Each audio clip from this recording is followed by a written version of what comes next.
In most fandoms, there exists a place of fans' imaginations, and that's fanfics. So today, we're gonna read some questionable Blue Archive fanfics. Okay, let's look at this one. Sensei Mama, may I? I can't take this seriously. What is this? Sensei Mama? May I have some time with you? Naomi Sensei Mama. What? Naomi Sensei Mama is loved by many of her students. She gives her love to them, and they do the same for her.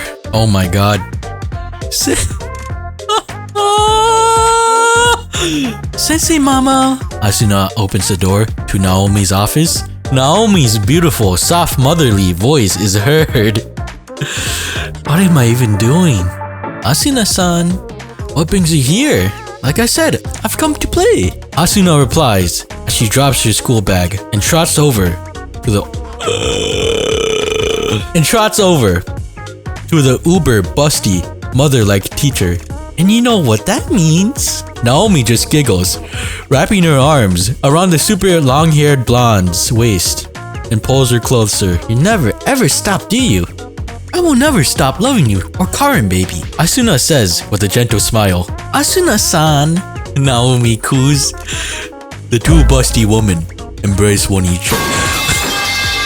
Okay, I'm gonna say this in a serious tone. The two busty women embrace one another, lean close, having their breasts squish against each other, and then share a passionate, loving kiss. No, I'm gonna keep being serious. They deepen the kiss, soft, sexy moans coming from them. They slightly pull away to perform an open-air kiss, tongues coiling around each other while gazing at one another before leaning into kiss again. Their breaths squish together even more during this. What the hell? What am I even reading? Their thick legs, very bare, shake while they kiss to their heart's content. They pull back to regain some air, sigh with bliss, and then what the?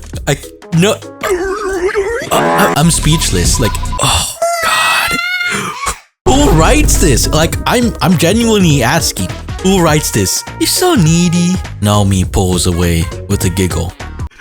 Let's check down here, shall we? Oh no. Asuna whines preciously as she looks at Naomi's hand, reaching down and go under her. I'm so cooked. And go under her. And go on. No, I'm done. I am done. Okay, let me read some tags on this. Goading, breeding. Bad sensei, she scolded. You've been slacking off, jacking off, and scaring my juniors into backing off. The main hall's lights were all off, and Ichika squinted as she stepped out and into the room. It seemed neat enough, and the only sign of struggle was a single fallen chair.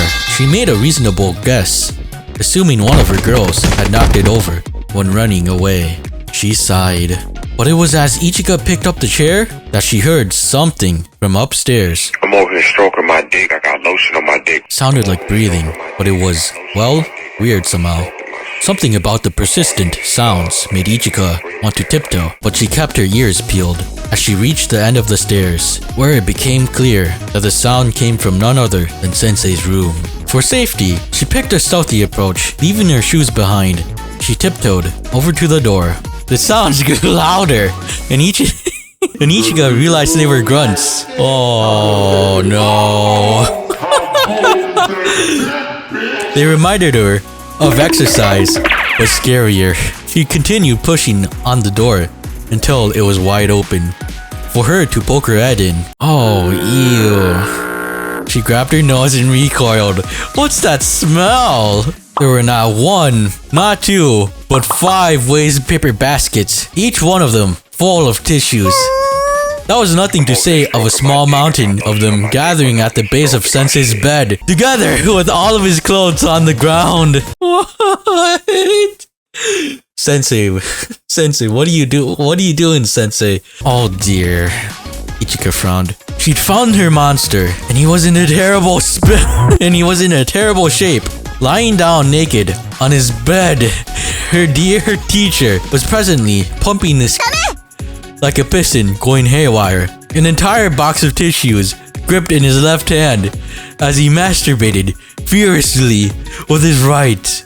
Balanced precariously on his chest was his phone, and Ichika was relieved that the screen was turned away from her. The smell was bad. Not that it was unpleasant, but it was distracting her. Hey, Sensei? Ichika called. Sensei didn't even look up to the sound of her voice. He just kept jacking off, snarling and moaning like a man possessed. She tried to not focus on his nakedness or the sticky streaks lining his chest and stomach that he hadn't bothered to clean up. Oh! Her eyes shot open as she saw his screen.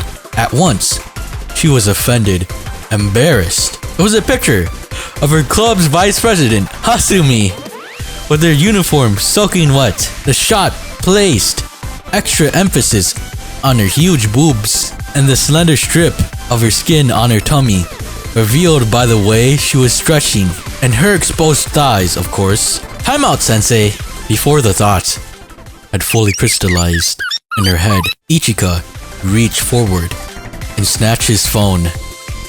Her sensei let out a yelp like a wounded animal. What? Sensei stopped gooning as he turned his head to her face. Bad Sensei, she scolded him, her frown growing fiercer as she realized she picked up this biohazard of a device. You've been slacking off, jacking off, and scaring my juniors into backing off. What is this? What is this line? He didn't answer her words. Perhaps he couldn't, and all he could do was grunt and growl like an animal. Oh, what is this fanfic? 2 days of beating his Bina non-stop hadn't seemed to help. Jeez, she whistled. Then she blinked one eye open to stare at Sensei's face. Maybe I should do it. Huh? He made a noise to confusion as Ichika stepped closer. She refused to get on the bed. She didn't know what any of those dark stains were, and there was a non-zero chance that she could get pregnant just from sitting down on those sheets. Okay, I'm not gonna read this. I'm not gonna read this.